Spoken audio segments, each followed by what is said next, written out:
we've got some questions that will blow your mind. Maybe it'll blow my mind, but anyhow. I certainly hope not, though you are on the hot seat. All right, with go this. ahead. Time to bring it on. This is from Karina Pat, who says, would it be wrong to tithe to a pet charity organization?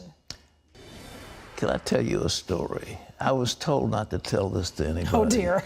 But I'm going to tell it. I just can't hold it. It's one of those things. We have a hotel at Regent. Mm-hmm. It's called the Founders Inn. It's a beautiful place. It is. And in the Founders Inn, there's a lovely little place called the Flowering Almond Spa, where ladies can have massages or petties and manis and all that stuff they have. It costs a lot of money.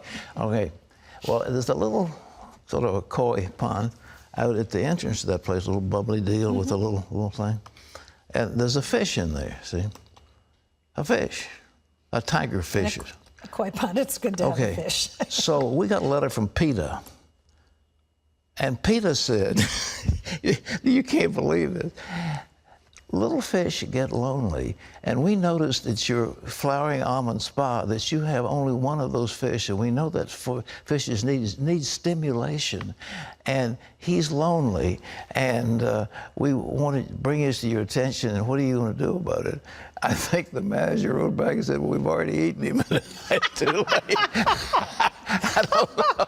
But, oh, my. I mean, can you believe this? So you want to know, you want to give those people money? No way. No, I'm telling you, I'm sorry. A pet organization, it's nice. Look after pets. I've had pets. I've got horses. I've got dogs. I've got all kinds of pets. I've had every kind of, including a pet goldfish when I was in law school. He was a sweet little fish. But in any event. Until they ate him. No. Sorry. In any event, no, that's not a, you can't say that you tithe to a pet organization. I'm sorry. Okay. Okay. This is Cindy, who says, the Department of Education began garnishing my wages after offering to work out a repayment plan, dashing my hopes of returning to school for a law degree. It has caused such hardship with my monthly bills, and I cannot get any straight answers from this agency. It has come to the point that I have stopped faithfully tithing because of it. I feel under conviction, and I also fear that my car will be repossessed, and I'll be evicted because I cannot get bills paid.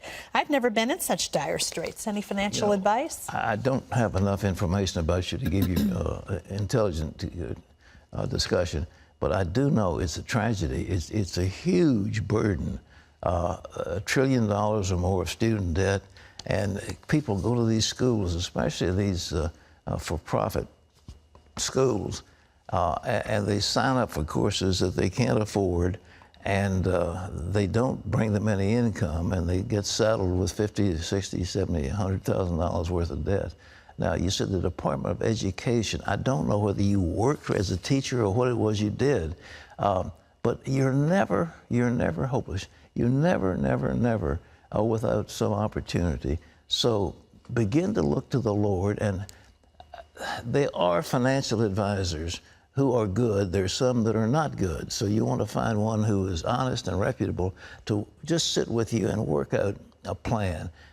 It's not as bad as you think. You just need to get all the facts in front of you, and you know, the Lord will show you a way. Okay. This is Hopeless in Tampa, Florida. The other day, I read Matthew 5:31 and found myself feeling very sad, then very angry and frustrated with God. I divorced my husband for reasons other than infidelity. More than anything, I would like to remarry one day. It sounds like not only would I be committing adultery by doing this, but I would be causing my new husband to be committing adultery as well. If I get married, I want my relationship to be pleasing to God. Please answer my question. You know, in the Arab world, a man can look at a woman and say, I divorce you, I divorce you, I divorce you, and she's divorced. That's all it takes. The Jews had a rule under Moses that you could write a certificate of divorce and send the wife away. Jesus said it isn't supposed to be that way. You're supposed to be married for life, and if you divorce your wife, you cause her to commit adultery, and you know, you're committing adultery if you get remarried.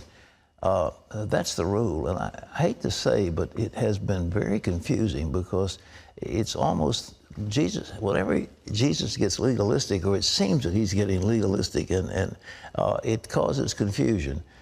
So I just believe in your case, you've done what you have done. It was a mistake. But now you want to get married. I don't think the Lord intended you to be single forever, but there must be some other way that you can get out of this thing. There are many, many other grounds for divorce. But Well, she's already out. well, you're out, but in a sense, you think you didn't have the grounds to do it. So it's the question is not the divorce, but the remarriage. And it doesn't look like you've got a scriptural ground to go get remarried. All right. Okay, this is Gianna who says, I have severe emotional problems, including depression, despair, and addiction. I want to have a good life, but I just have had so many bad things happen. I can't imagine a possibility for a happy future. How do I find that?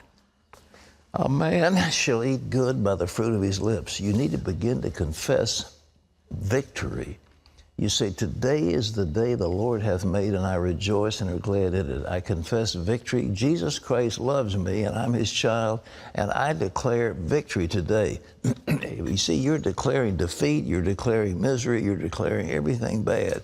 And the speech that you speak is coming back upon you. You are cursing yourself with your own mouth. So you begin to bless the Lord. Bless the Lord, O my soul. All that is within me, bless his holy name. Begin to read the Bible and speak the Bible and watch what happens. All right? This is Shelley who says, my husband and I have been married for 3 years and recently were blessed with a beautiful boy. Ever since our baby was born, my husband has not been involved in his care and only helps when I ask him to. It's been difficult for me, but it's never affected my role as wife and mother. Every time I experience success, he becomes very cold towards me and has absolutely nothing to do with me other than he's just around when it's mealtime.